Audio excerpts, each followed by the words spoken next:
120 kilometre বেগে Saint Martin ও টেকনাফে ঘূর্ণিঝড় মোরার আঘাত 3 শতাধিক বাড়িঘর বিধ্বস্ত। অতিক্রম করেছে কক্সবাজার চট্টগ্রাম উপকূল।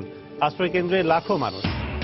বরগুনার তালতলীতে 10 বছরেও স্থায়ী বাঁধ নির্মাণ হয়নি। স্বাভাবিক জোয়ারে প্লাবিত হয় গ্রামের পর গ্রাম। গুরুত্ব দিচ্ছে না পানি উন্নয়ন বোর্ড। বিএনপির অপকর্ম আর দুর্নীতির কথা বিশ্ববাসীর কাছে তুলে ধরার আহ্বান প্রধানমন্ত্রী শেখ হাসিনার। অস্ট্রিয়ায় আওয়ামী লীগের সংবর্ধনা। আসছে বাজেটে প্লাস্টিক খাতের মেশিনারিজ আমদানিতে শুল্ক প্রত্যাহারের দাবি উদ্যোক্তাদের। পণ্য আমদানি নিরুৎসাহিত করতে শুল্ক আরও বাড়ানোর তাগিদ। এবং রাজশাহীতে ভিড় এড়াতে রমজানের শুরুতেই বিপণী বিতানগুলোতে জমে উঠেছে কেনাকাটা। পোশাকের দাম বেশি, অভিযোগ ক্রেতাদের।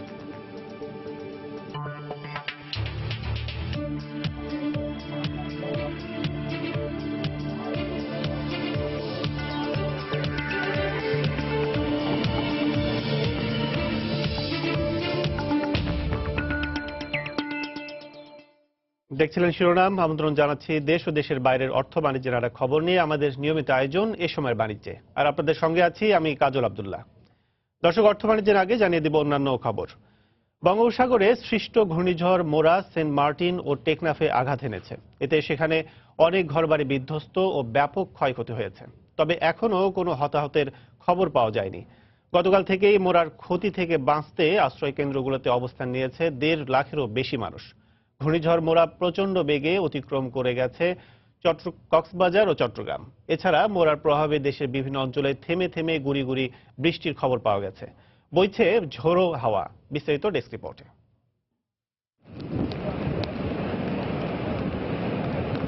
ঘূর্ণিঝড় মোরার প্রভাবে ভয়ঙ্কর রূপ ধারণ করেছে বঙ্গোপসাগর।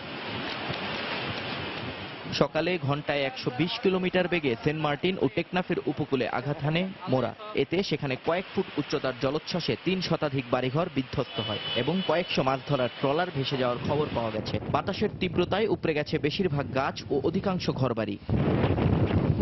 পাশাপাশি ভাঙা বেড়িবাঁধ দিয়ে পানি ঢুকছে বলেও জানা গেছে। এছাড়া ঘূর্ণিঝড়ের প্রভাবে কক্সবাজারের নিম্নাঞ্চলের প্রায় 40টি গ্রাম প্লাবিত হয়েছে। ইতোমধ্যে 558টি আশ্রয় কেন্দ্রে 1.5 লাখেরও বেশি মানুষ আশ্রয় নিয়েছে বলে জানিয়েছে প্রশাসন। প্রচুর বাতাস, এমন ভাবে বাতাস, আমরা যখন বেরোবো খুব গাছ টাছ একদম উল্টোয় পাল্টাই একদম বিধিকিস্তি অবস্থা। আড়া ঘর বাড়ি পানি বাগি আর 2 হাত আর 2 হাত 3 হাত জোয়ারের পানি উড়িয়ে না 4-5 হাত ঘর বাড়ি বেন ডুবে গিয়ে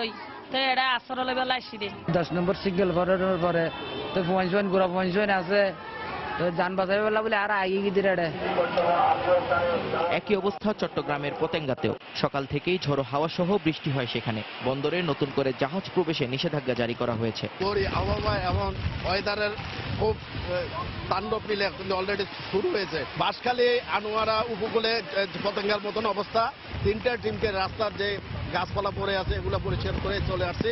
এখন নদীর পাড়ে যে লোকজন ছিল আশ্রয়স্থলে, আমাদের ট্রান্সপোর্ট দিয়ে আমরা নিরাপদে তাদেরকে আশ্রয়স্থলে নিয়ে গেছি। মোরার প্রভাবে চাঁদপুরে গতকাল রাতে গুড়ি গুড়ি বৃষ্টি হলেও সকাল থেকে তা একেবারেই থেমে গেছে। তবে যে কোনো পরিস্থিতি মোকাবিলায় প্রস্তুত রয়েছে মেডিকেল টিম সহ জেলা প্রশাসনের বিভিন্ন সংস্থা। এদিকে পটুয়াখালীর কলাপাড়া ও পায়রা সমুদ্র বন্দর সহ কুয়াকাটা এলাকাতেও সকাল থেকেই দমকা হাওয়া সহ বৃষ্টি হয়। সাগর উত্তাল থাকায় নিরাপদ আশ্রয়ে রয়েছে মাছ ধরার নৌকা ও ট্রলারগুলো। বরিশাল বিভাগের সব জেলায় থেমে থেমে বৃষ্টি হচ্ছে সকাল থেকেই। বন্ধ রয়েছে সব রুটে নৌযান চলাচল। এদিকে মংলা উপজেলা প্রশাসন, পৌরসভা এবং বন্দর কর্তৃপক্ষ 3টি কন্ট্রোল রুম খুলেছে। প্রস্তুত রাখা হয়েছে 42টি সাইক্লোন শেল্টার। এছাড়া ঘূর্ণিঝড় মোরার প্রভাবে বাগেরহাট সহ উপকূলীয় জেলাগুলোতে দমকা হাওয়া সহ গুড়ি গুড়ি বৃষ্টির খবর পাওয়া গেছে। নিয়ন মোহাইমিন, সময় সংবাদ। ঘূর্ণিঝড় মোরা চট্টগ্রাম উপকূল অতিক্রম করেছে। পতেঙ্গার সমুদ্র বন্দরে আছেন রিপোর্টার পার্থ প্রতিম বিশ্বাস। সেখানকার সবশেষ অবস্থা জানতে সরাসরি চলে যাচ্ছি তার কাছে। পার্থ।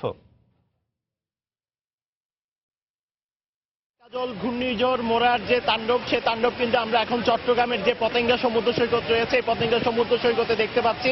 আমরা আবহাওয়া অফিসের সাথে কথা বলেছিলাম, তারা আমাদেরকে জানিয়েছে এই কিছুক্ষণ আগে ঠিক 10টার দিক থেকে চট্টগ্রাম উপকূল অতিক্রম করছে ঘূর্ণিঝড় মোরা। তো সেক্ষেত্রে আমরা দেখতে পেয়েছি এখানে যে চট্টগ্রামের যে পতেঙ্গা সমুদ্র সৈকত ছিল সেটি অনেক শান্ত ছিল, এখন তা রুদ্র আকার ধারণ করেছে। সেক্ষেত্রে যে ভাটা ছিল সেই ভাটা কিন্তু এই মুহূর্তে আর নেই, সেক্ষেত্রে আর জোয়ার আসারও সময় হয়েছে। আর সেক্ষেত্রে কিন্তু এখন অনেকটাই রুদ্রমূর্তি ধারণ করেছে চট্টগ্রামের পুরো পতেঙ্গা সমুদ্র সৈকত এলাকা। আবহাওয়া অফিসের সাথে কথা বলেছিলাম, তারা আমাদেরকে জানিয়েছে ঘন্টায় প্রায় 62 থেকে 89 কিলোমিটার বেগে কিন্তু এই বাতাসের গতিবেগ।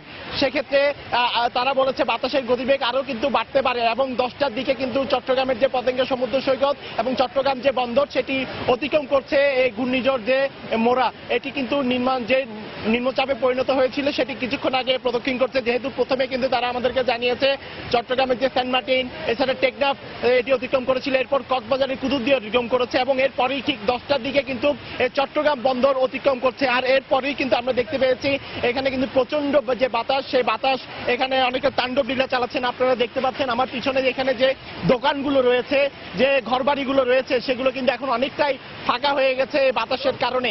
সেক্ষেত্রে এই দোকানগুলো ছেড়ে এখানে যারা লোকজন ছিল, উপকূল এলাকায় যারা লোকজন বসবাস করতো, তারা অনেকটাই নিরাপদ স্থানে চলে গেছে। এছাড়া ফায়ার সার্ভিস কর্তৃপক্ষ যারা ছিল তারা এখানে এসেছে এবং এসে সবাইকে যারা নিরাপদ স্থানে যেতে চায় সবাইকে নিরাপদ স্থানে সরিয়ে দেওয়া হয়েছে। যেহেতু সমুদ্রের এখন এই মুহূর্তে জোয়ার রয়েছে এবং সে কারণে কিন্তু জোয়ার কিছুক্ষণের মধ্যেই সাগরের পানি কিন্তু এখানে চলে আসতে পারে। এবং আমরা আবহাওয়া অফিসের সাথে কথা বলেছিলাম, তারা আমাদেরকে জানিয়েছে এটি প্রায় এই চট্টগ্রাম বন্দর অতিক্রম করতে, চট্টগ্রাম চ্যানেল অতিক্রম করতে 1.5 থেকে 2 ঘন্টা সময় লাগতে পারে। 2 ঘন্টা সময়ের মধ্যে যদি জোয়ার এসে যায় সেক্ষেত্রে পানি কিন্তু যে 5 থেকে 6 ফিট জলোচ্ছ্বাসের কথা বলা হয়েছিল সেটি কিন্তু 7 থেকে 8 ফিটও হতে পারে এই চট্টগ্রামের পতেঙ্গা সমুদ্র সৈকত এলাকায়। তো সেক্ষেত্রে আমরা দেখেছি যখনই ঘূর্ণিঝড় চট্টগ্রাম বন্দর অতিক্রম করছে সেক্ষেত্রে ফায়ার সার্ভিসের লোকজন এখানে এসে এই পতেঙ্গা উপকূল এলাকায় যেসব লোকজন বসবাস করছে তাদেরকে কিন্তু যে দূরবর্তী স্থান রয়েছে, নিকটবর্তী স্থান রয়েছে সেখানে সরিয়ে নেওয়া হচ্ছে। যে সাইক্লোন সেন্টার রয়েছে সেখানেও তাদেরকে সরে যেতে বলা হয়েছে। যতক্ষণ পর্যন্ত ঘূর্ণিঝড় অতিক্রম করে না যায় ততক্ষণ পর্যন্ত কিন্তু তাদেরকে নিরাপদ স্থানে থাকতে বলা হয়েছে। আর আমরা চট্টগ্রামের যে বিশেষ করে উপকূলীয় এলাকা বাঁশখালী, আনোয়ারায় কথা বলেছিলাম, সেখানেও কিন্তু এই মুহূর্তে একই অবস্থা, প্রচন্ড বাতাসের স্রোত সেখানে এবং সেখানে এক একটি জলোচ্ছ্বাস কিন্তু 5 থেকে 6 ফুট জলোচ্ছ্বাস হচ্ছে। এবং যেহেতু ঘূর্ণিঝড়টি চট্টগ্রাম চ্যানেল অতিক্রম করছে এই মুহূর্তে, সেক্ষেত্রে সাগর প্রচন্ড উত্তাল রয়েছে এবং 1.5 থেকে 2 ঘন্টার মতো এটি আরো থাকবে এমনটি তারা আমাদেরকে জানিয়েছে। তো সেক্ষেত্রে আপনারা দেখতে পাচ্ছেন চট্টগ্রামের পতেঙ্গা সমুদ্র সৈকত রয়েছে, সেই পতেঙ্গা সমুদ্র সৈকতের অবস্থা এই মুহূর্তে কিন্তু অনেকটাই উত্তাল রয়েছে চট্টগ্রামের এই পতেঙ্গা সমুদ্র সৈকত। আর আমরা জেলা প্রশাসনের সাথে কথা বলেছিলাম, তারা আমাদেরকে জানিয়েছে যারা দূরবর্তী স্থানে রয়েছে, যারা উপকূলীয় এলাকায় রয়েছে তাদেরকে কিন্তু অনেকটাই নিরাপদ স্থানে সরিয়ে এনেছে জেলা প্রশাসন কর্তৃপক্ষ। দর্শক, পতেঙ্গা সমুদ্র বন্দর থেকে রিপোর্টার পার্থপ্রতিম বিশ্বাস জানাচ্ছিলেন সেখানকার ঘূর্ণিঝড় সবশেষ অবস্থা। দর্শক, রাজধানীর আগারগাঁও আবহাওয়া অধিদপ্তরে ঘূর্ণিঝড় মোরার সবশেষ অবস্থা জানাতে ব্রিফ করছেন পরিচালক। সরাসরি চলে যাচ্ছে সেখানে। অবস্থান করছে এবং ইতিমধ্যেই এ সমস্ত অঞ্চলে ঝড়ো হাওয়া বয়ে গেছে, যেটি আমরা বিভিন্ন সময় জানিয়েছি। যেমন সেন্ট মার্টিন আইল্যান্ডে সকালে 114 কিলোমিটার বেগে ঝড়ো হাওয়া বয়ে গেছে, চট্টগ্রামে সর্বশেষ 128 কিলোমিটার বেগে ঝড়ো হাওয়া বয়ে গেছে এবং টেকনাফে 135 কিলোমিটার বেগে ঝড়ো হাওয়া বয়ে গেছে। এছাড়া এই সমস্ত অঞ্চল সমূহে ভারী বর্ষণ এবং বৃষ্টিপাত অব্যাহত রয়েছে। ঘূর্ণিঝড়টি বাংলাদেশের অভ্যন্তরে বর্তমানে অবস্থান করছে। এটি আরও উত্তর দিকে অগ্রসর হবে এবং ধীরে ধীরে এটি একটি নিম্নচাপে পরিণত হবে। এবং এই যে ঘূর্ণিঝড় জনিত যে আবহাওয়া, প্রবল ঘূর্ণিঝড়ের এই আবহাওয়া, এই বৃষ্টিপাত, ঝড়ো হাওয়া, এই ধরনের বৈরী আবহাওয়া আরও 12 ঘন্টা, কমপক্ষে 12 ঘন্টা অব্যাহত থাকবে। 12 ঘন্টা অব্যাহত থাকার পর ধীরে ধীরে আবহাওয়া স্বাভাবিক হয়ে আসবে। আর কত সময় লাগবে পুরোপুরি অতিক্রম করতে? ঘূর্ণিঝড়টি বর্তমানে উপকূল অতিক্রম করে, আমি যে সমস্ত জায়গাগুলোর নাম বললাম, ভোলা, হাতিয়া, সন্দ্বীপ, কুতুবদিয়া, নোয়াখালী, চাঁদপুর, চট্টগ্রাম এবং কক্সবাজার অঞ্চলের যে বিস্তৃত ভূমি রয়েছে মূলত এই জায়গাটিতে অবস্থান করছে। বাতাসের গতিবেগ কি কমেছে? বাতাসের গতিবেগ আমি কতগুলো স্টেশনের কথা বললাম, যেমন কক্সবাজারে 83 কিলোমিটার ঘন্টায়, সেন্ট মার্টিনে 114 কিলোমিটার এবং চট্টগ্রামে কিছুক্ষণ আগে ঘন্টায় 128 কিলোমিটার বেগে ঝড়ো হাওয়া বয়ে গেছে। তো এই ধরনের আবহাওয়া আরো 12 ঘন্টা অব্যাহত থাকবে এবং পরবর্তীতে ধীরে ধীরে এটি স্বাভাবিক হয়ে আসবে।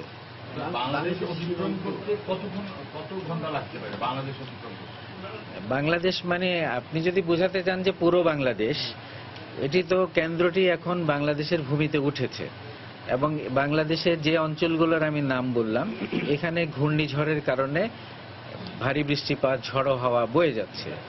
এটি ধীরে ধীরে বাংলাদেশের অভ্যন্তরেও নিম্নচাপে পরিণত হয়ে যেতে পারে, দুর্বল হয়ে যেতে পারে, দেশের বাইরে নাও যেতে পারে।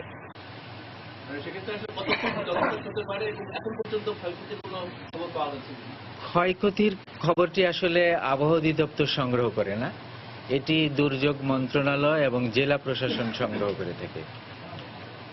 তাহলে আমরা আনুমানিক কয় ঘন্টা হতে পারে যে এটা শেষ হতে পারে? আমি তো বললাম যে এই যে আবহাওয়াটা চলছে, যে ভারী বৃষ্টি কিংবা জলোচ্ছ্বাস অথবা ঝড়ো হাওয়া, এই ধরনের আবহাওয়া আরো 12 ঘন্টা অব্যাহত থাকবে। রাজধানী ঢাকা ও আশপাশের এলাকায় কি আবহাওয়া পরিবর্তন হতে পারে?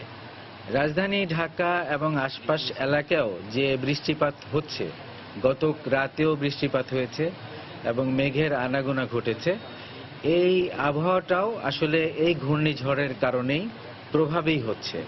তো এটিও আগামী 24 ঘন্টা মাঝারি ধরনের বৃষ্টি অথবা হালকা বৃষ্টি এবং কখনো কখনো হয়তো সাময়িক বিরতি থাকতে পারে, কখনো কখনো সানি ওয়েদারও থাকতে পারে, কিন্তু দুই ধরনের মিশ্রণই থাকবে আসলে।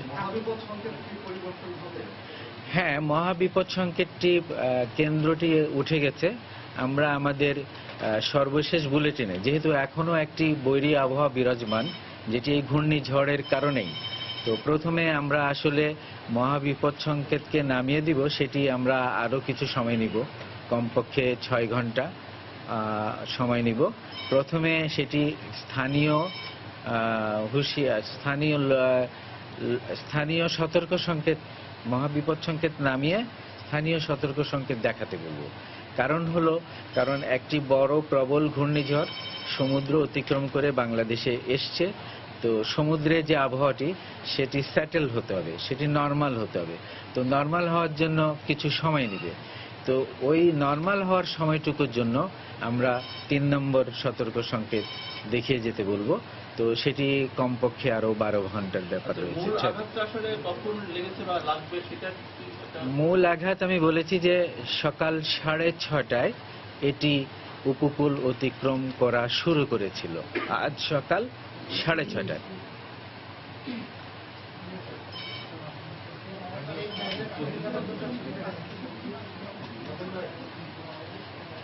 অনেক পুরনো জিনিস। এই দর্শক, রাজধানী আগারগাঁওয়ে আবহাওয়া অধিদপ্তরে ঘূর্ণিঝড় মোরার সবশেষ অবস্থা জানাচ্ছিলেন অধিদপ্তর পরিচালক। এতক্ষণ ছিলাম সেখানে। এই মুহূর্তে কক্সবাজারের সুগন্ধা পয়েন্টে আছেন রিপোর্টার কোমল দে। সবশেষ অবস্থা জানতে সরাসরি চলে যাচ্ছি তার কাছে। কমল, এখন সেখানকার সবশেষ অবস্থা কি আমাদের জানান? ঘূর্ণিঝড় মোরা কিছুক্ষণ আগে অতিক্রম করে গেল, কিন্তু কক্সবাজারের বিস্তীর্ণ এলাকায় জুড়ে রেখে গেছে তার ক্ষত চিহ্ন। সকাল 8:30-9টার দিকে যে ঘূর্ণিঝড়টি অতিক্রম করে যায়, আর এর ফলে কিন্তু পুরো সৈকত এলাকায় ব্যাপক ক্ষতিগ্রস্ত হয়েছে। বিশেষ করে শামুক ঝিনুকের যেসব দোকান ছিল সবগুলি দোকানে সেই ক্ষতিগ্রস্ত ভেঙে চুরে একাকার হয়ে গেছে। এখানকার বিভিন্ন পয়েন্টে যে শামুক ঝিনুকের যেসব দোকান ছিল সবগুলি দোকানে কিন্তু এখানে চালা উড়ে গেছে এবং দোকানগুলোতে ভেঙে গেছে এবং অনেক কিছু মালামাল উড়ে গেছে বলে ব্যবসায়ীরা আমাদের কাছে অভিযোগ করেছেন। তারা বলছেন তারা আগে থেকে বুঝতে পারেনি যে ঘূর্ণিঝড়ে ক্ষয়ক্ষতি এতটা মাত্রা হবে, এবং সে বুঝতে না পেরে তারা তাদের দোকানগুলি সরিয়ে নেয়নি। আর এর ফলে দেখেছে সকালবেলা যখন ঘূর্ণিঝড় অতিক্রম করে বাতাসের একটানা যে গতিবেগ ছিল 122 কিলোমিটার, সেই 122 কিলোমিটার গতিবেগে বাতাসের মধ্যে এখানে শামুক, ঝিনুক, বিভিন্ন উপকরণের যে দোকানগুলি ছিল সবগুলি দোকানে কিন্তু ক্ষতিগ্রস্ত হয়েছে।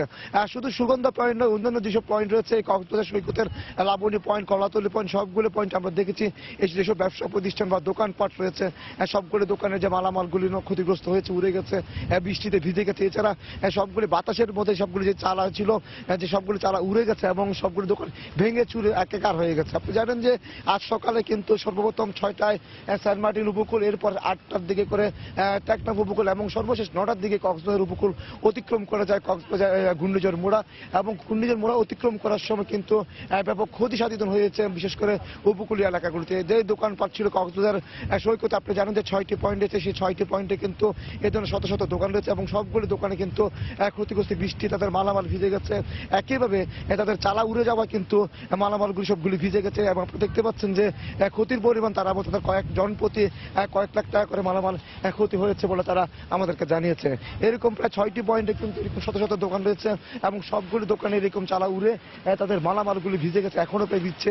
বৃষ্টি না থামা পর্যন্ত তারা আবার সেই দোকানগুলো তুলতে পারছে না বা বিক্রি শুরু করতে পারবে না। তবে জানেন যে পর্যটকতা এখন কিছুটা কম রয়েছে, কিন্তু তারা ঈদের সময় মূলত ব্যবসা করার জন্য তারা এইসব মালামাল মজুত করে রেখেছিল, সেই মালামালগুলো ক্ষতিগ্রস্ত হয়েছে বলে ব্যবসায়ীরা আমাদেরকে জানিয়েছেন।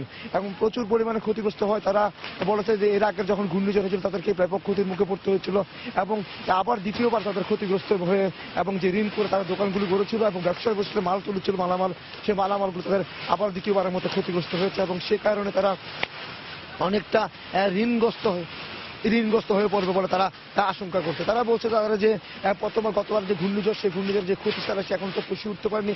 এর মাঝে ঈদে বেচা কেনার জন্য তারা যে মালামাল তুলেছিল সবগুলি মালামাল ক্ষতিগ্রস্ত হয়েছে। তো এখন পর্যন্ত আমার কাছে ছিল কক্সবাজার সৈকতে যে ঘূর্ণিঝড় মোড়ার কারণে যে ক্ষতিগ্রস্ত তার সর্বশেষ। দর্শক, কক্সবাজারের সুগন্ধা পয়েন্ট থেকে জানাচ্ছিলেন সহকর্মী কমল দে। এতক্ষণ ছিলাম সেখানে।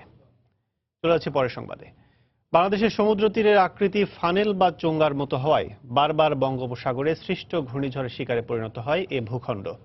উপসাগরীয় ঘূর্ণিঝড়গুলোর গতিপথের আওতায় আরও রয়েছে ভারতের পূর্ব তীরবর্তী অঞ্চল, মিয়ানমার এবং শ্রীলঙ্কাও। কিন্তু বাংলাদেশ ও ভারতের পশ্চিমবঙ্গ, উড়িষ্যায় ঘূর্ণিঝড়গুলো আঘাত হানলে সবচেয়ে বেশি ক্ষতিগ্রস্ত হয় এই অঞ্চল। এর জন্য এই অঞ্চলের নিচু সমতল ভূমি, ঘন বসতি এবং নিম্নমানের উপকরণে নির্মিত বাসস্থানকে দায়ী করা হয়। উইকিপিডিয়ার তথ্য মতে দুর্যোগপূর্ণ অঞ্চল হওয়ায় বিশ্বের সবচেয়ে ভয়ঙ্কর 10টি ঘূর্ণিঝড়ের 5টিরই অবস্থান বাংলাদেশে। বাংলাদেশের ভোলায় 1970 সালে ঘটে যাওয়া মহাপ্রলয়ঙ্কারী ঘূর্ণিঝড়কে বিশ্বের সর্বকালের ভয়ঙ্কর প্রাণঘাতী ঝড় বলে সম্প্রতি ঘোষণা করেছে জাতিসংঘ। বাংলাদেশের ইতিহাসে সবচেয়ে প্রাণ এবং সম্পদ নষ্টকারী ধ্বংসাত্মক ঘূর্ণিঝড়টি চট্টগ্রাম, বরগুনা, খেপুপাড়া, পটুয়াখালী, চর বোরহানুদ্দিনের উত্তরাঞ্চল, চর তমিজুদ্দিন, মাইজদীর দক্ষিণাঞ্চল ও হরিণাঘাটায় প্রচণ্ড বাতাসের তীব্রতা নিয়ে টানা 2 দিন আঘাত হানে। সরকারি হিসেবে এই ঘূর্ণিঝড়ে কমপক্ষে 5 লক্ষ মানুষ প্রাণ হারায়। মারাত্মকভাবে ক্ষতিগ্রস্ত হয় লক্ষাধিক মৎস্যজীবী। দ্বিতীয় ভয়ঙ্কর অবস্থানে রয়েছে 1737 সালে ভারতের হুগলি রিভার সাইক্লোন। বঙ্গোপসাগর থেকে উৎপত্তি হওয়া এই ঘূর্ণিঝড়ে প্রায় 3.5 লাখ মানুষ প্রাণ হারায়। এছাড়া ভিয়েতনামের হাইফং টাইফুনে প্রায় 3 লাখ মানুষ মারা যায়। এরপরই আছে 1586 সালের বাকেরগঞ্জের সাইক্লোন। এ সময় 2 লাখ মানুষ মারা যায়। এরপর 1876 সালে আঘাত হানে গ্রেট বাকেরগঞ্জ সাইক্লোন। মেঘনা, মোহনা এবং চট্টগ্রাম, বরিখালী উপকূলে তীব্র ঝড়, জলোচ্ছ্বাস এবং প্লাবন সংঘটিত হয়। এতেও 2 লাখ মানুষ প্রাণ হারায়। এরপরই আছে বাংলাদেশে ঘটে যাওয়া 1897 সালের ঘূর্ণিঝড়। এতে 1,75,000 মানুষের মৃত্যু হয়। 1975 সালের সুপার টাইফুন নিনা চীনের এই ঘূর্ণিঝড়ে 1,71,000 মানুষ মারা যায়। সাইক্লোন 02B 1991 সালে বাংলাদেশে ঘটে যাওয়া এই ঘূর্ণিঝড়ে 1,50,000 মানুষ প্রাণ হারায়। নবম স্থানে আছে 1882 সালে ভারতের গ্রেট বোম্বের সাইক্লোন, প্রাণ হারায় 1 লাখ মানুষ। 10এ আছে জাপানের হাকাতাবে টাইফুন। 1281 সালের এই ঘূর্ণিঝড়ে 65,000 মানুষ মারা যায়। তরিকুল ইসলাম সৌরভ, সময় সংবাদ। বিএনপির অপকর্ম আর দুর্নীতির কথা বিশ্ববাসীর কাছে তুলে ধরতে প্রবাসী বাংলাদেশিদের প্রতি আহ্বান জানিয়েছেন প্রধানমন্ত্রী শেখ হাসিনা। তিনি বলেছেন, যারা মানুষের অধিকার আর রক্ত নিয়ে ছিনিমিনি খেলে তাদের বিচার অবশ্যই করা হবে। অস্ট্রিয়ায় 2 দিন সফরের প্রথম দিনেই আওয়ামী লীগ আয়োজিত গণসংবর্ধনায় তিনি কথা বলেন। জঙ্গিবাদের বিরুদ্ধে সরকারের দৃঢ় অবস্থানের কথা পুনর্ব্যক্ত করে শেখ হাসিনা বলেন, বৈশ্বিক এ সমস্যায় যাতে কারো সন্তান জড়িয়ে না পড়ে সেদিকে নিবিড়ভাবে খেয়াল রাখতে হবে অভিভাবকদেরই। ভিয়েনা থেকে হারুনুর রশিদের ক্যামেরায় বিস্তারিত জানাচ্ছেন দেবাশিস রায়। প্রথমবারের মতো বাংলাদেশের কোনো সরকার প্রধান হিসেবে IAEA সম্মেলনে যোগ দিতে অস্ট্রিয়া সফরে এলেন প্রধানমন্ত্রী শেখ হাসিনা। সোমবার স্থানীয় সময় দুপুর 2:30টায় তাকে বহনকারী বিমানটি অবতরণ করে ভিয়েনা ইন্টারন্যাশনাল এয়ারপোর্টে। অস্ট্রিয়ার মাটিতে পা রাখার পর লাল গালিচায় তাকে অভ্যর্থনা জানান অস্ট্রিয়া সরকারের ফেডারেল চ্যান্সেলরির স্টেট সেক্রেটারি মুনা ডুজদার। পরে কড়া নিরাপত্তায় মোটর শোভাযাত্রায় প্রধানমন্ত্রীকে নিয়ে আসা হয় ভিয়েনার হোটেল ইম্পেরিয়ালে। সেখানে তাকে অভ্যর্থনা জানায় ইউরোপীয় আওয়ামী লীগের নেতাকর্মীরা। এরপর স্থানীয় সময় বিকেল 7টায় প্রধানমন্ত্রীকে গণসংবর্ধনা দেওয়ার আয়োজন করে অস্ট্রিয়া আওয়ামী লীগ।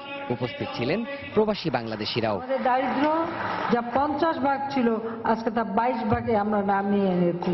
প্রধানমন্ত্রী তার বক্তব্যে বলেন, নানা বাধা বিপত্তি পেরিয়ে দেশকে এগিয়ে নিচ্ছে বর্তমান সরকার। বিভিন্ন ক্ষেত্রে উন্নয়ন তার জ্বলন্ত প্রমাণ। মাথা পিছু আয় 1602 মার্কিন ডলারে আমরা উন্নীত করতে পেরেছি। আমাদের দারিদ্র যা 50 ভাগ ছিল আজকে তা 22 ভাগে আমরা নামিয়ে এনেছি। বাংলাদেশকে ভিক্ষুক মুক্ত করার জন্য আমাদের কার্যক্রম চলছে। বড়দা চাষীদের কৃষি ঋণ আমরা দিচ্ছি বিনা জামানতে। প্রবাসীরা সবসময় জাতির বিপদে পাশে থাকেন উল্লেখ করে প্রধানমন্ত্রী তাদের ভূয়সী প্রশংসা করে বলেন, বিএনপির সন্ত্রাসী কর্মকাণ্ড আর মানুষের রক্ত নিয়ে ছিনিমিনি খেলার অপকর্ম বিশ্ববাসীদের জানাতে হবে প্রবাসীদেরই। যখন একটা জঙ্গিবাদ আমরা অভিযান চালাই আর সেই অভিযানে যদি কেউ মারা যায়, খালেদা যে আর বিএনপির লোকরা তাদের জন্য আকুল হয়ে পড়ে, কেঁদে পড়ে। ব্যাপারটা কি? যোগসূত্রটা কোথায়? 2013 সালে যেভাবে তারা মানুষ হত্যা করলো, সদরের কোরআন শরীফ পড়ালো, মসজিদে কোরআন শরীফ পড়া অবস্থায় কৃষক লীগের আজমকে হত্যা করলো, ঠিক 2014 সালে নির্বাচন ঠেকানোর নামে 582টা স্কুল পোড়ালো। এদের এই অপকর্মের কথাগুলো বিদেশে কিন্তু তুলে ধরতে হবে। মঙ্গলবার ভিয়েনা ইন্টারন্যাশনাল সেন্টারে IAEA কারিগরি সহায়তামূলক কর্মসূচি সম্মেলনের মূল আনুষ্ঠানিকতায় যোগ দেবেন প্রধানমন্ত্রী। স্থানীয় সময় বেলা 9:30টায় উদ্বোধনী পর্বে তার বক্তব্য দেওয়ার কথা রয়েছে। সম্মেলনের পাশাপাশি তিনি অস্ট্রিয়ার চ্যান্সেলর, অস্ট্রিয়ার প্রেসিডেন্ট ও IAEA মহাপরিচালক ইউকিও আমানোর সাথেও বৈঠক করবেন। বাংলাদেশের কোনো সরকার প্রধান হিসেবে এই প্রথম IAEA সম্মেলনে যোগ দিচ্ছেন প্রধানমন্ত্রী শেখ হাসিনা। এবারের সম্মেলনে বৈশ্বিক সন্ত্রাসবাদের হুমকি, জলবায়ু পরিবর্তন এবং বিশ্বব্যাপী অভিবাসন সংকট নিয়ে কথা বলবেন প্রধানমন্ত্রী। সব মিলিয়ে এবারের সফরে এই সম্মেলন যথেষ্ট গুরুত্ব বহন করবে বলে আশা করছেন সংশ্লিষ্ট সবাই। দেবাশিস রায়, সময় সংবাদ, ভিয়েনা, অস্ট্রিয়া। দেখছেন এই সময় বাণিজ্য। দেশে প্লাস্টিক পণ্যের বহুমুখী ব্যবহার ক্রমেই জনপ্রিয় হয়ে উঠছে। ক্রমবর্ধমান চাহিদা মিটিয়ে বর্তমানে প্রায় 8,000 কোটি টাকার প্লাস্টিক পণ্য রপ্তানি হচ্ছে। প্রায় 12 লাখ মানুষের কাজের সুযোগ তৈরি করা প্লাস্টিক খাত প্রতি বছর রাষ্ট্রীয় কোষাগারে জমা দিচ্ছে প্রায় 3,000 কোটি টাকা। তাই এ খাতকে আরও এগিয়ে নিতে বাজেটে মেশিনারিজ আমদানির শুল্ক প্রত্যাহার, কাঁচামাল আমদানির শুল্ক 3% নির্ধারণ এবং প্লাস্টিক পণ্য আমদানির ক্ষেত্রে শুল্ক 25% থেকে আরও বাড়ানোর দাবি জানিয়েছেন এ খাতের উদ্যোক্তারা। চা চামচ থেকে শুরু করে ঘরের দরজা সবই তৈরি হচ্ছে প্লাস্টিক দিয়ে। কাঠের বিকল্প হিসেবে ঘরে স্থান করে নিচ্ছে প্লাস্টিকের আসবাবপত্র। সময়ের পরিক্রমায় প্রযুক্তির সমন্বয়ে বর্তমানে গার্মেন্টস, অ্যাক্সেসরিজ, চিকিৎসার সরঞ্জাম, আবাসন শিল্পে ব্যবহৃত ফিটিংস, এমনকি বাহারি খেলনাও তৈরি হচ্ছে প্লাস্টিক দিয়ে। ফলে একসময়ের আমদানি নির্ভর প্লাস্টিক শিল্প এখন পরিণত হয়েছে রপ্তানিমুখী খাতে। প্লাস্টিক পণ্য প্রস্তুত ও রপ্তানিকারকদের মতে বর্তমানে দেশে 5,000-এরও বেশি কারখানায় বছরে 20,000 কোটি টাকার কয়েক হাজার ধরনের পণ্য উৎপাদন ও বিপণন হচ্ছে। প্লাস্টিক পণ্য রপ্তানিতে বিশ্বে বাংলাদেশের অবস্থান এখন 12তম। কিন্তু উদ্যোক্তারা বলছেন শুল্ক হার তুলনামূলক কম হওয়ায় ভারত, চীন ও থাইল্যান্ড সহ বিভিন্ন দেশ থেকে আমদানি হচ্ছে বিপুল পরিমাণ প্লাস্টিক পণ্য। অন্যদিকে প্রকল্প অনুমোদনের পর দীর্ঘ সময় পার হলেও এখনো প্লাস্টিক শিল্পনগরী চালু না হয় এ খাতে আসছে না নতুন বিনিয়োগ। কাঁচামালের শুল্ক সর্বনিম্ন পর্যায়ে থাকুক, ফিনিশ গুডসের শুল্ক যেন একটু বেশি থাকে, সো দ্যাট আমাদের মালের দাম কম্পিটিটিভ হয়। যদি আলাদা গভর্নমেন্ট একটা ল্যান্ড দিত, তাহলে সেখানে যদি আমরা প্রত্যেকের শিল্পনগরী গড়ে তুলতে পারতাম, তাহলে প্রত্যেকটা মানুষ আমরা স্বাবলম্বী হতে পারতাম। অর্থনীতিবিদরা বলছেন, শ্রমঘন খাত হিসেবে প্লাস্টিক শিল্প উন্নয়নে উদ্যোগ নেওয়া যেতে পারে। উদ্যোগের সুবিধা নিয়ে এ খাত আসলে কতটা এগোচ্ছে তা পর্যালোচনারও তাগিদ দিচ্ছেন তারা।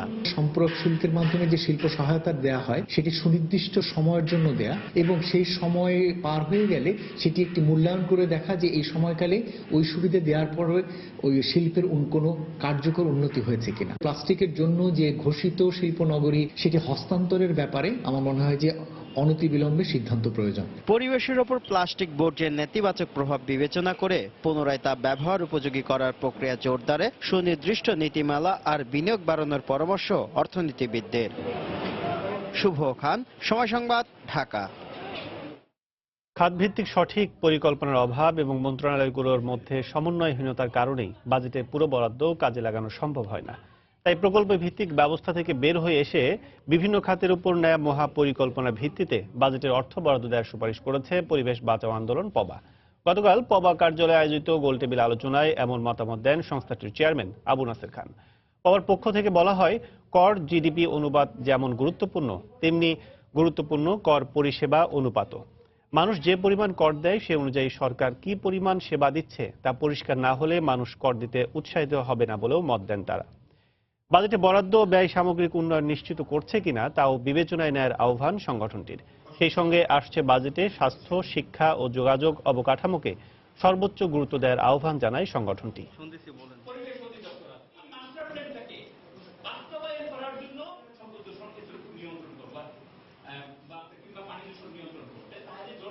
এই যে প্রজেক্টগুলো নেওয়া হচ্ছে যে অনেকটা ক্যান্সারের মতো, কিভাবে প্রকল্পটা বাড়ানো যায়, প্রকল্পের মধ্যে সুযোগ সুবিধা যেমন গাড়ি, এসি রুম কিংবা অন্যান্য সুযোগ সুবিধা যেগুলো সরকারিতে অনুপস্থিত সেই সমস্ত গুলোর দিকে বেশি নজর থাকে, প্রকল্প ব্যবস্থাপনা ওইটার দিকে বেশি নজর থাকে। সেই জন্য সেখান থেকে বাইরে এসে কর্ম পরিকল্পনা থাকবে প্রত্যেকটা সংস্থার মাস্টার প্ল্যানের ভিত্তিতে, সেটা তার একটা এই পঞ্চবার্ষিক পরিকল্পনা এবং বার্ষিক পরিকল্পনার ভিত্তিতে এই বাজেটটা বরাদ্দ থাকবে, যাতে আমরা সুপারভাইজ করতে পারি, জনগণও সুপারভাইজ করতে পারি, গভর্নমেন্টও সুপারভাইজ করতে পারি। বাংলাদেশের সরকারি বেসরকারি যৌথ মালিকানার প্রকল্প বাস্তবায়ন পিপিপির ধারণাটি সঠিকভাবে কাজ করছে না বলে মনে করেন সাবেক তত্ত্বাবধায়ক সরকারের উপদেষ্টা এবি মির্জা আজিজুল ইসলাম। গতকাল রাজধানীর ডেইলি স্টার ভবনে আর্থিক খাত, প্রবৃদ্ধি এবং বাজেট নিয়ে এক আলোচনা সভায় তিনি কথা বলেন। আলোচকরা বলেন, অবৈধ চ্যানেলে কম খরচ এবং দাম বেশি পাওয়ায় বৈধ পথে রেমিটেন্স প্রবাহ কমছে। এছাড়া দেশের তরুণ উদ্যোক্তাদের জন্য অর্থায়নের অভাব কর্মসংস্থানের পথে বড় বাধা হিসেবে তুলে ধরা হয়। এ সময় অর্থ ও পরিকল্পনা প্রতিমন্ত্রী এম এ মান্নান বলেন, কর্মসংস্থান ব্যাংক থেকে সহজ শর্তে 2 লাখ টাকা পর্যন্ত ঋণ দেওয়া হচ্ছে ক্ষুদ্র উদ্যোক্তাদের। আলোচনায় বিভিন্ন আর্থিক প্রতিষ্ঠানের কর্মকর্তারা বলেন, বেসরকারি বিনিয়োগ বৃদ্ধি এবং সরকারি বড় প্রকল্প বাস্তবায়নে বন্ড মার্কেট থেকে অর্থ সংগ্রহের সুযোগ তৈরি করা দরকার।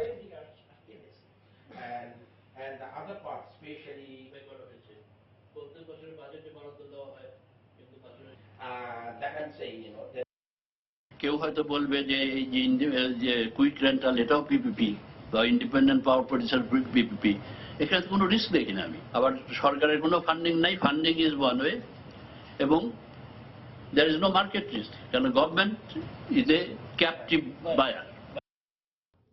বরগুনার তালতলী উপজেলায় 10 বছরেও স্থায়ী বাঁধ নির্মাণ করেনি পানি উন্নয়ন বোর্ড। তাই স্বাভাবিক জোয়ারের পানিতেই প্লাবিত হয় গ্রামের পর গ্রাম। বন্ধ হয়ে যায় রান্না, ভাসিয়ে নিয়ে যায় ঘরের আসবাবপত্র। বছরের পর বছর এমন ভোগান্তি পোহাচ্ছে তালতলীর তেঁতুলবাড়িয়া গ্রামের মানুষ। পানি উন্নয়ন বোর্ড বলছে, এলাকাটি গুরুত্বপূর্ণ না হওয়ায় বাঁধ নির্মাণ করছেন না তারা। এম এ আজিমের রিপোর্ট, ক্যামেরায় ছিলেন এস এম সিফাত।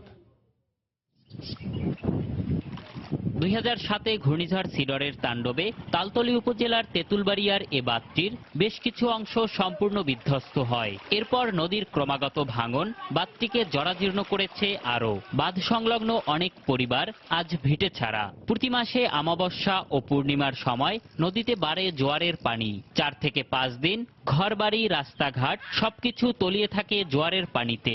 বন্ধ হয়ে যায় রান্না খাওয়া, দুর্ভোগের শেষ থাকে না এলাকাবাসীর। লবণ পানিতে বারবার প্লাবিত হওয়ায় জমির ফসল নষ্ট হয় প্রতিবার। এলাকাবাসীর অভিযোগ, বর্ষা মৌসুমে মাঝে মধ্যে জরুরি মেরামতের নামেও চলে লুটপাট। 10টা বাজলিবে দুর্নীতির তলাইবে এইবার আবার হুগইতে হেইকেল একটু নামি বাঙ্গল কুলে থার টিনে পোলাপান লই কিভাবে থাকবে কিভাবে মানুষ করবে পোলাপান তারা হেন্দে ভাঙ্গে চুরে তারা আশ্রয় করে চলে গেছে। বাচ্চা কাচ্চা নিয়ে থাকা যায় না, খুব কষ্ট। তারপর যে রান্না বাড়া করতেও খুব কষ্ট। এখন তো রাস্তা যায় অল্প কতটুকখানে হাতে হাত ঠেলে লই যায় হাত হয় না। তবে পানি উন্নয়ন বোর্ড বলছে ভোগান্তি নয়, এলাকার গুরুত্ব বিবেচনায় স্থায়ী বাঁধ নির্মাণ করা হয়। কোথায় আমাদের গুরুত্বপূর্ণ স্থাপনা আছে, কোথায় মানে দামি স্থাপনা আছে, সেই জায়গাগুলোকে আগে রক্ষা করার একটা তাড়া থাকে। তো তেঁতুলবাড়িয়া একেবারেই প্রত্যন্ত একটা অঞ্চল, যদি কখনো আমাদের সেরকম প্রকল্প করার সুযোগ হয় যে আমরা স্থায়ী প্রতিরক্ষার কাজ এখানে করে দিতে পারছি, তখন হয়তো এটা স্থায়ী একটা রূপ পাবে। স্থায়ী বাঁধ নির্মাণ না করলেও কতবার জরুরি মেরামত কাজ করা হয়েছে এবং কি পরিমাণ অর্থ ব্যয় হয়েছে তার কোনো সঠিক হিসেব দিতে পারেনি পানি উন্নয়ন বোর্ড। এম এ আজিম, সময় সংবাদ, বরগুনা। বাংলাদেশের তৈরি পোশাক শিল্পের পরিধি এবং রপ্তানির পরিমাণ অনেক বাড়লেও শ্রমিকদের জীবনমানের উন্নয়ন আশানুরূপ পর্যায়ে পৌঁছায়নি বলে মনে করেন শ্রমিক সংগঠনের নেতারা।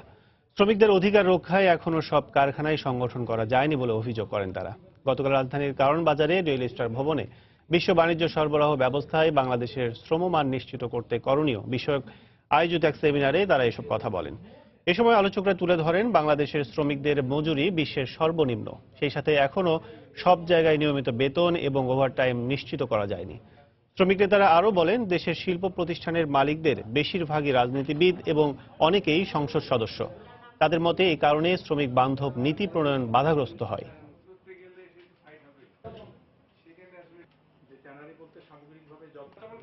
মালিকদের স্বার্থে সেটা ব্যবহৃত হবে এমন জিএসপি আশা করি না। যে জিএসপিটা আমাদের শ্রমিকদের উপকৃত হবে এবং শ্রমিকরা যদি উপকৃত হয় তাহলেই কিন্তু মালিকরা উপকৃত হবে, এটাই আমরা মনে করি। আজকে ট্রেড ইউনিয়নের বিষয়ে যদি যাই, কয়টা ফ্যাক্টরি দাবিনামা দিতে পারছি, কতটুকু শ্রমিকরা নিজেরা মজুরি উন্নয়ন করতে পারছে।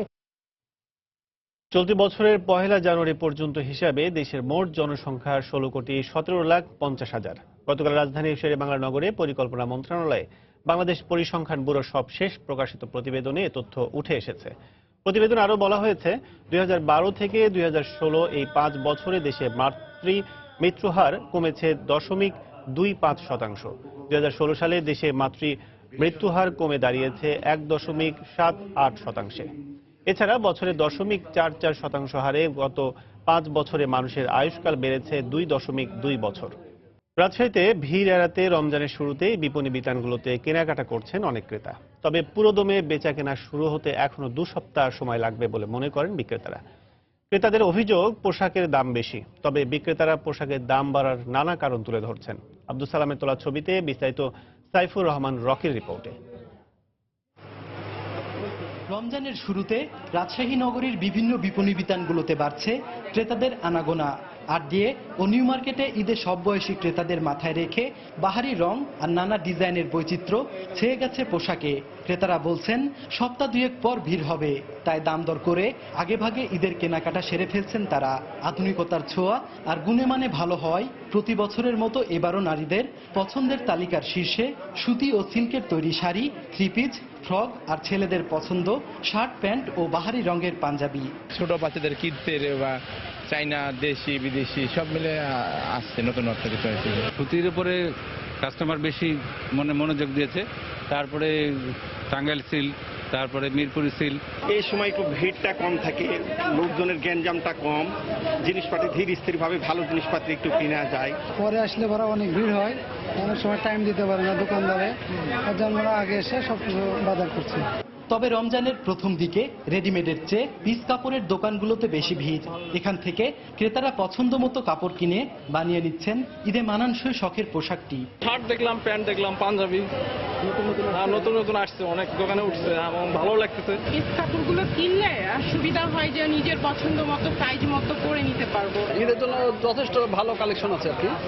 হ্যাঁ, তো দেখলাম যে ছোটদের আইটেমই ভালো। অবশ্য পোশাকের দাম বাড়ায় কিছুটা অসন্তুষ্ট অনেক ক্রেতা, তবে দাম বাড়ার নানা যুক্তি বিক্রেতাদের। ইন্ডিয়ান সব কাপড় চোপড় ওগুলা আমরা আপনার বাজেট আপনার বেশি, ওখান থেকে কিনতে হচ্ছে। চায়না মালের তুলনায় ইন্ডিয়া মালের দাম অনেক বেশি। বিপণী বিতানগুলোর মালিকরা ঈদকে টার্গেট করে আকর্ষণীয় ও লোভনীয় ছাড় দিয়ে ক্রেতাদেরকে আকৃষ্ট করছেন। সাইফুর রহমান রকি, সময় সংবাদ, রাজশাহী।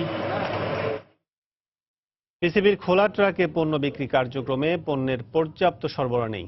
ভোক্তা এবং ডিলারদের এমন অভিযোগের মধ্যেই ঢাকার 35টি ট্রাকে সয়াবিন তেলে বরাদ্দ 400 লিটার থেকে কমিয়ে 200 লিটার করে দেওয়ার সিদ্ধান্ত নিয়েছে সরকারি সংস্থাটি। একই সঙ্গে চাহিদার বিবেচনায় প্রতিদিন ট্রাক প্রতি ছোলার বরাদ্দ 400 কেজি থেকে 600 কেজি করা হয়েছে। গতকাল রাজধানীর বিভিন্ন স্পটে পণ্য বিক্রি কার্যক্রম শুরুর আগেই ভোক্তাদের লাইনে দাঁড়াতে দেখা যায়। খুচরা বাজারের তুলনায় বেশ কম দামে নির্ধারিত পণ্য কিনতে পেরে তারা স্বস্তির কথা জানান। তবে চাহিদার তুলনায় সরবরাহ কম থাকায় অনেক সময়ই তাদের খালি হাতে ফিরতে হয় বলেও জানান ভোক্তারা। এছাড়া রমজান উপলক্ষে টিসিবির এই কার্যক্রমে অঞ্চলভিত্তিক ট্রাকের সংখ্যা আরও বাড়ানোর কথা বলেন তারা।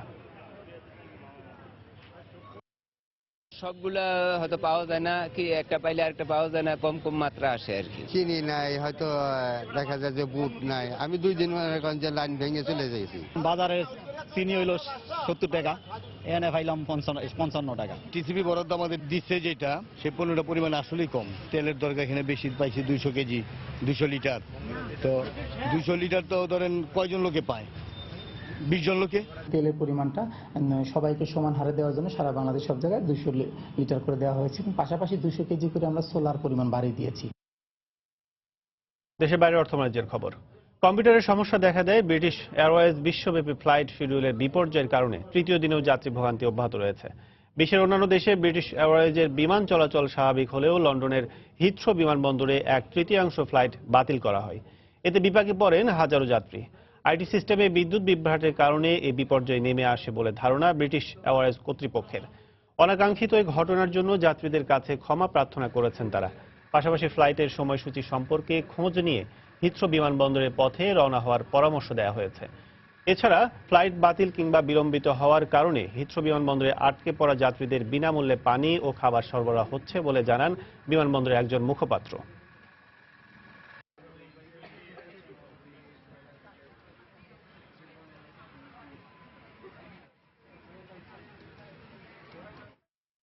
আবারও জানিয়ে দিচ্ছি এ সময় বাণিজ্যের শিরোনামগুলো।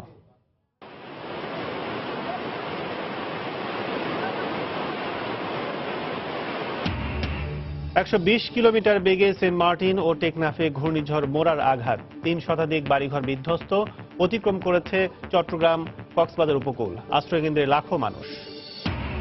বরগুনার তালতলীতে 10 বছরেও স্থায়ী বাঁধ নির্মাণ হয়নি, স্বাভাবিক জোয়ারে প্লাবিত হয় গ্রামের পর গ্রাম, গুরুত্ব দিচ্ছে না পানি উন্নয়ন বোর্ড। বিএনপির অপকর্ম আর দুর্নীতির কথা বিশ্ববাসীর কাছে তুলে ধরার আহ্বান প্রধানমন্ত্রী শেখ হাসিনার। অস্ট্রিয়ায় আওয়ামী লীগের সংবর্ধনা, বিকেলে যোগ দেবেন IAEA সম্মেলনে। আসছে বাজেটে প্লাস্টিক খাতের মেশিনারিজ আমদানিতে শুল্ক প্রত্যাহারের দাবি উদ্যোক্তাদের, পণ্য আমদানি নিরুৎসাহিত করতে শুল্ক আরও বাড়ানোর তাগিদ। এবং রাজশাহীতে ভিড় এড়াতে রমজানের শুরুতেই বিপণীগুলোতে জমে উঠেছে কেনাকাটা, পোশাকের দাম বেশি অভিযোগ ক্রেতাদের। এই ছিল এই সময় বাণিজ্যে। যে কোনো খবর পেতে ভিজিট করুন সময়নিউজ.tv। সঙ্গে থাকুন সময়।